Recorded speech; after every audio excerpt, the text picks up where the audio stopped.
연초부터 글로벌 지정학적 리스크가 가중이 되고 있습니다. 조금 전에 저희가 말씀드린 오랭크가 얘기한 홍해에서 후티 반군이 미사일 쐈다는 거는요. 후티 반군이 이제 미국이 영국하고 이제 주변국들이랑 한번 미국이 독자적으로 후티 반군의 처소를 지금 공격하지 않았습니까? 그러니까 후티 반군이 미국 군함에 순항 미사일을 쐈는데 미군이 이걸 격추했다. 뭐 이런 느낌으로 보는 것 같고요.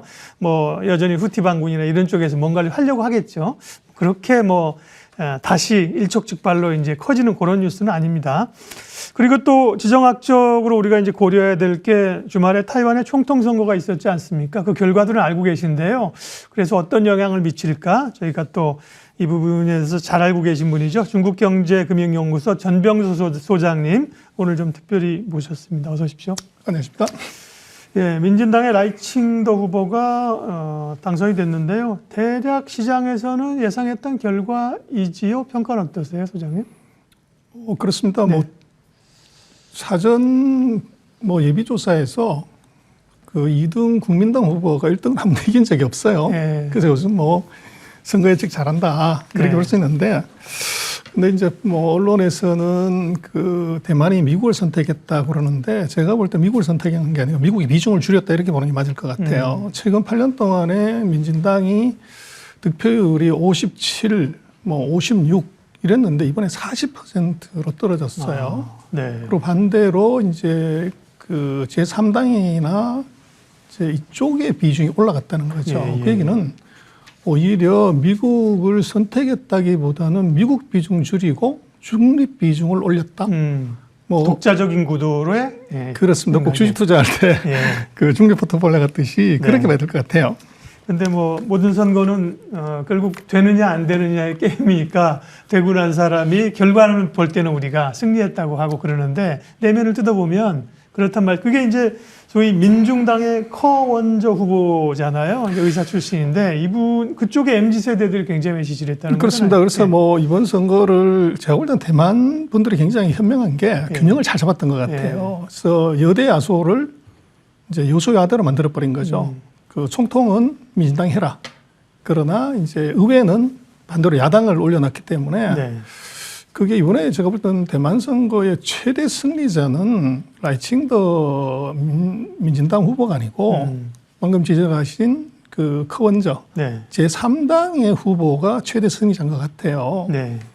그래서 캐스팅 보드를 이제 2당도 한 30몇 %밖에 못 쳤기 때문에 1당이든 2당이든 뭔가를 하려면 3당하고 손을 잡지 않으면 불가한 구조를 만들었기 때문에 그래서 이 매력이 뭐냐 그러는데 결국은 이제 그 시대 정신을 대변하는 자가 진짜 정치인이라고 하는데 이 커원저가 그 젊은 그 대만인들의 마음을 잡은 건 어차피 독립은 미국이나 중국의 영향 때문에 현실적으로 어려운데 그럼 잘 먹고 잘 살자.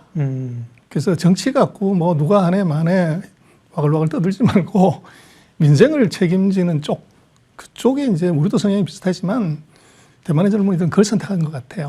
근데 거기에 아주 절묘하게 커원저는 나는 친중도 아니고 친미도 아니다. 그래서 민생이다. 이러는 바람에 완전히 이제 젊은이들의 표를 얻어가는 그런 일이 벌어진 것 같습니다. 보통은 이렇게 집권을 한 2번 정도 이제 8년 했지 않습니까? 차이잉원이 민진당이 그러면 이제 바뀔 만도 한데 이번에도 이제 민진당을 선택했는데 사실은 제3 후보의 영향력이 커졌고 약간 다당제 성격의 그런 의미들이 있습니다. 자, 우리 대만 지형 분석보다도 이게 이제 우리나라나 주변국들에 미치는 영향이 더 중요한 건데 중국의 입장은 어떨까요? 중국은 내심 자기들이 원치 않는 후보가 된 것이고 여러 노력들 했는데 중국은 대만하고의 상황에서 대만을 통일한다 이것도 있지만 미국의 첨단 기술 제재를 회피하기 위한 전략으로 대만을 사용하려고 한 측면도 있다. 그런 게 좀 차질을 빚는다. 이런 분석도 있는데 그건 무슨 의미입니까? 그런 거는 아닐 것 같고요. 바뀐 게 별로 없어요, 상황이. 그래서 민진당이 그냥 민진당을 하는 거기 때문에 이거를 이용할 수 있느냐는 부분에 있어서는 그 중국이 제가 볼 때는 설사 누가 되더라도 첨단 반도체를 대만이 중국한테 준다든지 기술적으로 이건 불가해요. 미국이 있는 한에는. 그래서 오히려 이제 중국의 소프트 파워, 그래서 중국이 뭐 공자학원을 비롯해서 뭐 전 세계에다가 이제 영향을 미치는 것들을 무지 많이 했다고 그러는데 소프트 파워를 가장 많이 투입한 데가 어딜 거냐면 그건 대만이겠죠. 근데 거기에 뭐 중국의 소프트 파워가 엄청난 것처럼 이제 언론에서 많이 얘기했지만 결과는 아주 참패죠. 그래서 가장 중시했던 지역에서 원하는 걸 못 얻었다는 것 자체가 이제 중국으로서는 굉장히 자존심 상하는 일이고 또 어떻게 보면은 이제 원하는 것을 못했다고 하는 것이 어떤 실질적인 측면보다 명분이 14억이 보고 있고 80억 인구의 시선이 더 두려운 거죠.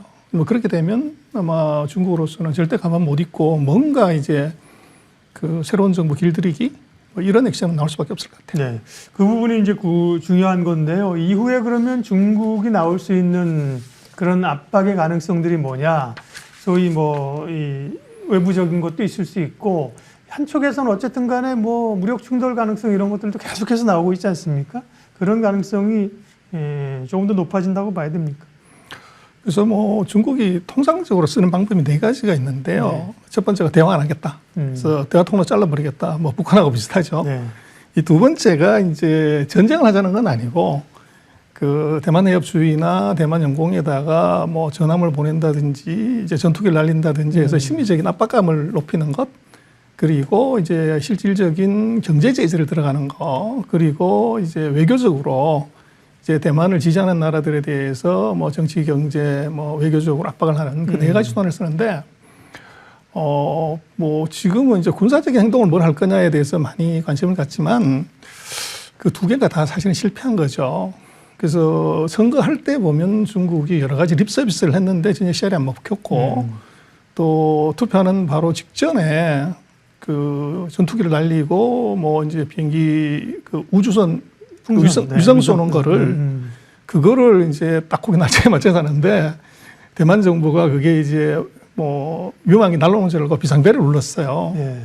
그래서 우리 민방위 훈련처럼 이제 그게 되는 바람에 오히려 이번 선거에서는 오히려 군사적 행동이 이제 역효과를 낸 거가 있어요. 그래서 네.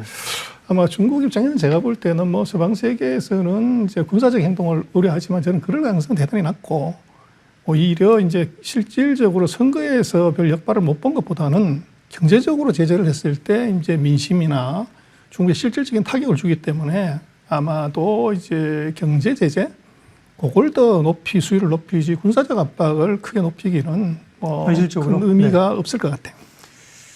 그리고 이제 양안 관계를 이제 말씀을 하셨고 그 다음에 이제 미중 갈등인데요. 미중 간의 갈등도 지금 사실 진행되는 거고 요번에 어쨌든 타이완에서 어떤 선거나 이 결과를 볼 때 집권당이 바뀐 게 아니기 때문에 크게 달라진 건 없을 수 있는데 타이완의 그 영향력은 중요한 것 같습니다. 지난번에 미중 갈등 고조될 때 분명 그때 하원 의장이 막 타이완 가고 막 굉장히 긴장감 높았었잖아요. 이 타이완 문제와 관련해서 미중 갈등은 어떻게 전개될까요? 그래서 뭐 타이완의 이슈는 종속 변수고요. 예. 오히려 이제 미국 대통령이 누가 되냐에 따라서 달라지는 것 같아요. 그래서 바이든 정책하고 트럼프 정책이 뭐 1기 트럼프 정책하고 바이든 1기하고 완전히 다른 정책이었듯이 만약에 트럼프가 된다고 하면 바이든의 기술 전략을 그대로 쓸 거냐. 이제 그 전략을 쓴다는 것이 대만 정책하고 같이 하기 때문에 그래서 트럼프의 새로운 전략이 뭐냐. 이게 중요할 것 같아요. 그래서 만약에 기술 전쟁을 그대로 가져간다고 하면 대만은 뭐 어떻게 화약고가 되는 것이고 그게 전략이 바뀐다고 그러면 이제 굉장히 좀 달라질 수 있을 것 같아요. 그러나 어쨌거나 미중 간의 갈등은 제가 볼 때는 대만 총통 선거라는 것 때문에 뭐 또 갈등이 고조돼 안 되는 그런 문제는 아닌 것 같고요. 예. 미국의 큰 그림에서의 이제 중국을 어떤 식으로 공격할 거냐, 무역으로 할 거냐, 이제 기술로 할 거냐인데 아마 바이든 시대에는 제가 볼 때는 기술이나 무역이 아닌 제3의 창을 들고 나올 가능성이 커 보여요. 그래서 아마 그것은 금융이 되지 않을까 그렇게 생각합니다. 예, 그 얘기 조금만 더 해주죠. 왜냐하면 말씀하신 것처럼 올해 많은 선거가 있다고 하나 가장 클라이막스는 이제 미국 대선 아닙니까? 11월. 지금 그 전에 공화당의 후보가 누가 되느냐, 트럼프가 되느냐, 아니냐 있는데 그 양상들이 지금 어떻게 갈지에 대한 생각이 좀 있으신지, 그 다음에 그 결과를 놓고 미중 간의 상황이 어떻게 될지 조금만 더 얘기해 주세요. 그래서 뭐 니케일리가 뭐 올라온다고는 하지만 그래봤자 20% 되고요. 네. 뭐 트럼프는 좀 떨어졌다고 해도 48% 지지율인 것 같아요. 그래서 뭐 그 미래의 정치인으로서의 부상으로 니케일리는 의미가 있지만 아마도 만약에 바이든이 나온다고 하면 대항마는 뭐 트럼프가 공화당에서는 답이죠. 여러 가지 측면에서. 그리고 이제 트럼프 입장에서는 무역 전쟁에서는 중국을 자초시키지를 못했고 바이든도 기술 전쟁을 해서 목은 졸았지만 이제 숨 넘어가기는 못했어요. 근데 뭐 바이든의 특성이 그렇지만 남이 했던 거 그냥 절대 안 하죠. 그래서 바이든 대통령의 기술 전략은 제가 볼 때는 아주 신의 한 수지만 트럼프는 그걸 그대로 승계할 가능성이 굉장히 낮아 보여요. 승계할 가능성은 낮다. 뭔가 새로운 카드를 그렇죠. 또. 그래서 네. 제가 볼 때는 이제 좋은 교과서가 일본을 미국이 85년부터 해서 이제 죽여 없애는데 네. 그때 쓴 방법이 바로 이제 똑같이 무역 전쟁했고 그 다음번에 기술 전쟁 반도체 뭐 협정했다가 금융 전쟁을 했죠. 프라자비를 통해서 앵고를 시키면서 일본을 완전히 자초시켰는데 그렇죠. 예. 그때 집권당이 바로 공화당이었습니다. 예. 공화당이 내리 이제 12년을 집권을 했죠. 그래서 이번에 뭐 빅데이터를 돌린다 그러면 아마 트럼프는 금융의 칼로 중국을 찌를 일본을 자초시킨 것처럼 그럴 가능성이 있을 겁니다.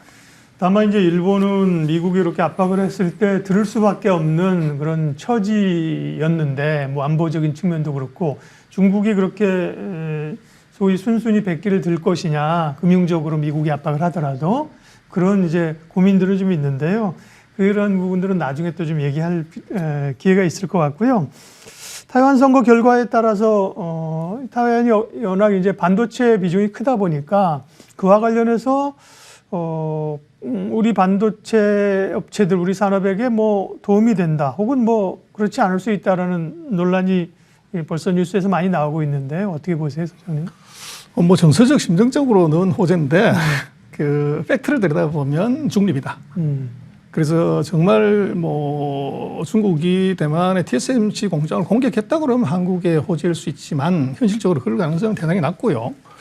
지금 이미 놓고 보면은 중국이 대만의 새로운 정부 출범에 맞춰서 제재를 하겠다고 하는 것들이 있는데 그게 보면은 반도체는 쏙 빼고 농산물, 기계, 뭐 섬유, 뭐 이런 이제 전통 제조업을 제재하겠다는 것이 이제 중국의 지금 가이드라인이기 때문에 반도체 제재는 해당 사항이 없어요. 네. 그리고 이미 2021년에 미국이 대만에 대해서 대중국 첨단 반도체 수출을 완전히 금지시켰기 때문에 지금 새로운 정부가 뭐 들어섰다고 해가지고 이게 풀린다거나 더 강화된 이럴 가능성이 거의 없어요. 그래서 대만의 어떤 이제 변화라는 것은 전쟁이 일어나기 전까지는 지금 K 반도체 호황제를 얘기하는 것은 큰 의미가 없다.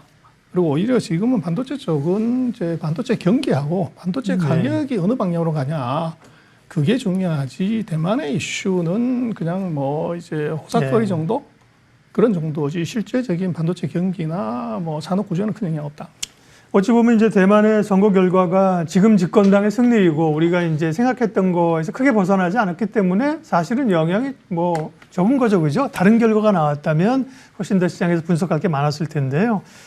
마지막으로 우리 한중 관계는 어떤지 좀 설명해 주세요. 지금 뭐 대만 문제가 아니더라도 이제 중국과 미국 사이에서 우리에 낀 상황, 반도체 같은 경우도 사실 우리가 마음대로 할 수 없는 상황. 다행히 이제 중국으로의 우리 반도체 장비 반입은 허용이 됐는데요. 한중 관계가 지난번에 좀 좋아질 것도 같고, 뭐 시 주석이 한국 온다는 얘기도 있었는데 그런 것도 좀 뜸하고 어떻습니까? 네. 그래서 뭐 한중 관계는 뭐 실제적으로는 미중 관계 종속 변수일 수밖에 없어요. 예. 그래서 미중 관계가 아마 2024년은 미국은 선거 걸려 있고 중국은 또 이제 내수경제 문제가 있기 때문에 아마 짧은 전술적인 대탕트 싸우지 않자 말자 이런 관계일 것 같고 거기서 이제 한국이 뭔가를 좀 얻어야 되는데 문제는 미국부터 이제 디커플링에서 디리스킹으로 완전히 전략을 바꿨지만 우리는 아직도 이제 디커플링 쪽에 많이 들어가 있어요. 예. 그래서 만약에 내년에 트럼프가 된다고 하면 이건 또 다른 전략이 나와야 되는데 우리로서는 뭐 지금 한중 관계가 더 이상 나빠질 건 없지만 이제 미국의 그 바닷물의 온도가 바뀌었을 때 우리가 어떻게 대응하려 하는 것이 숙제인 것 같아요. 그리고 지금 뭐 더 시급한 것은 우리가 중국으로부터 뭐 무역수지 적자가 난다는 것이 중국의 보복 뭐 이런 것들보다는 오히려 우리나라 기업들의 경쟁력 그다음에 중국에서 팔 수 있는 물건의 부재가 더 커요. 그래서 그런 부분에 대해서 우리가 뭐 고민 안 하고 이제 탈중국이나 뭐 보복론만 갖고 한다는 것은 이미 그 몇 년간 해왔기 때문에 의미가 없는데요. 그래서 우리로서는 지금 중국이 만약에 디리스킹의 전략으로 미국이 갔을 때 우리가 중국에 더 팔 수 있는 아이템 뭐냐? 그리고 이제 어떻게 보면 뭐 지금까지 우리가 조금 약했던 부분을 어떻게 강화시킬래 하는데 포커스를 해야 되는데 뭐 그런 논의나 그런 전략은 잘 보이지 않는 것 같아요. 예. 그리고 뭐 대중 적자 문제는 뭐 반도체가 제일 중요합니다. 반도체 가격만 올라가면 뭐 대중 적자는 흑자로 바로 돌아설 수 있지만 문제는 그게 흑자 돌아서는 데 비해서 전통 산업에서는 계속 이제 밀리기 때문에 그걸 이제 대체할 수 있는 새로운 산업에 대한 이제 고민이 우리한테 정말 필요한 것 같아요. 예. 그렇죠. 결국 이제 우리의 영향과 우리가 어떻게 할 것인가가 관건인데 그 부분을 정리를 잘 해주셨습니다. 타이완의 총통선거 결과 의미하고요. 또 우리 경제에 미치는 영향까지 중국경제금융연구소 전병서 소장님 함께 해주셨습니다. 고맙습니다.